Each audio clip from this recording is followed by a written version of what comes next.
So, ladies and gentlemen, good morning. It's a real pleasure to be here. We first met in Orlando, and then there's been an email exchange over the last few weeks, and then we confirmed on Thursday or Friday. But I've just come in this morning just to spend an hour focusing on meeting together and how you may meet together here by layers. So the explicit purpose, and I just want to check that this is what you think you sign up for here, is that by the end of this hour, that you would have some understanding of the model that we use, meeting together model, and the 5Ps plus 1 model, have some understanding of that. And also specifically that you think about how that may relate to the meetings that you have here. So that you could take out of this room at least one idea of something that you could do individually which would improve your meeting, by which I mean making them more productive, making them more fun, making them more enjoyable. So that's what I understand from Dinesh, which you want to do back here. And I celebrate that and applaud your interest in meetings. It may be that there may be further conversations to be had, but we're seeing this as a one-off session at this point, and that's what we hope that we can help you arrive at over this time. So I'm going to say a few words, and then I'm going to ask you a question. First I'll say a few words, and then I'll ask you a question. And then I'll say a few more words, and then I ask you to work together, and then we'll take it on from there. So perhaps to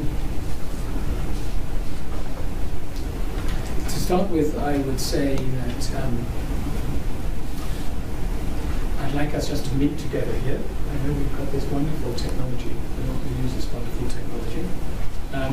The most technology that we'll use is a pitching timer, £3.50. So we'll use a pitching timer. We might use this bell. And I'm just referring to my notes here on the screen. And also, I've been reading this book. It's a book that everybody knows. So when I arrived yesterday, I thought, so I've been reading the book. So if I say anything like, we'll come back in a fortnight, and no one knows what that means, other than one or two people in the room, then Dawn, you will correct me. You'll say, so,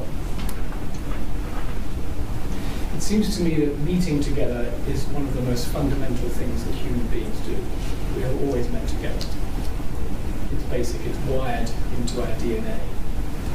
However, the challenge for us is to meet together with purpose and to meet together in a complex world that we live in. And to meet together achieving a purpose, but at the same time meeting together as real people. So, to meet as people, to meet someone before you talk about something.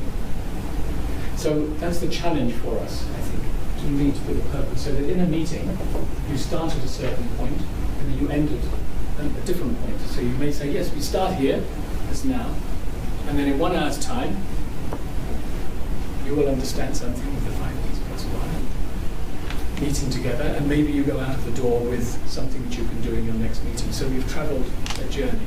So there's a meeting with a purpose. Those purposes may be to recover from crisis. Maybe there's been drama and you recover from crisis. It may be to initiate a project. It may be to get something going. It may be to develop a strategic statement. It may be to approve a strategy. A whole bunch of things. And the skill, I think, that we can bring to our meetings is to be very explicit about that. Not to say we're meeting some friends in the pub to talk about where we might go on holiday, but to say by the time we've met in the pub, we will have 3 suggestions which are acceptable to all of us in the room about where we would go on holiday. So it's being more precise about the point that you arrive at. This is worth doing because of the enormous cost that there is attached to meetings. Vast cost. And it seems to me that this is human wastage on the scale, and the loss of human energy on the same scale as climate change.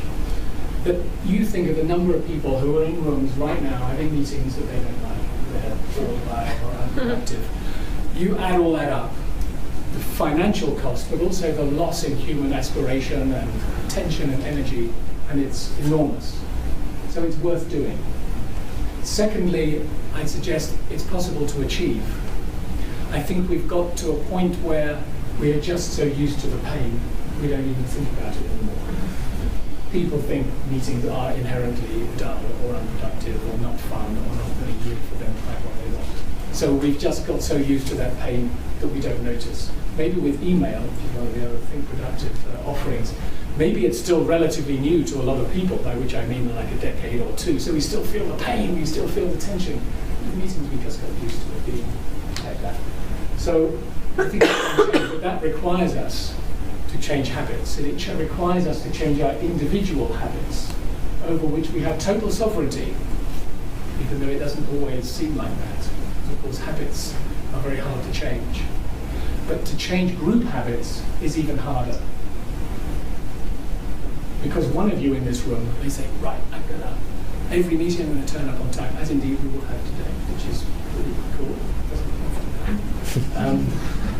And we welcome the one person. Bless you. Oh, I know. 1 minute late. Wonderful. You've come just at the very perfect moment, sir. I don't know how I do that. David Martin. You're David. Very good. Very good. Please come in. Thank you. What a pleasure. Thank you for coming. I was just talking about people being late for meetings, which is why you raised a laugh. Had you been waiting at the door until I said that? Yeah, just to come in at that very moment. My phone buzzed. You're most welcome. So one person may decide to change their habit, but it's very hard, isn't it, if everybody else sticks with old habits, let's say in an organization where everybody is habitually late. It's really hard. So changing group habits is really, really hard, which is why it's good that it's a group and you're here today, because that gives you the potential to really change. So what I hope we may be thinking of together is those changes which will have a high impact. They're going to make a lot of difference to your productivity, they're going to make a lot of difference to your pleasure in work, to your fun. They're going to make a big difference, but they're going to be low resource. They don't cost much money, they don't cost much energy and human time. That's really what we come up with. I'll ask you a question. What is it that first comes to mind in this organization now that you're working in, Biolabs, when someone says, hey, let's have a meeting? What comes to mind? What comes to mind?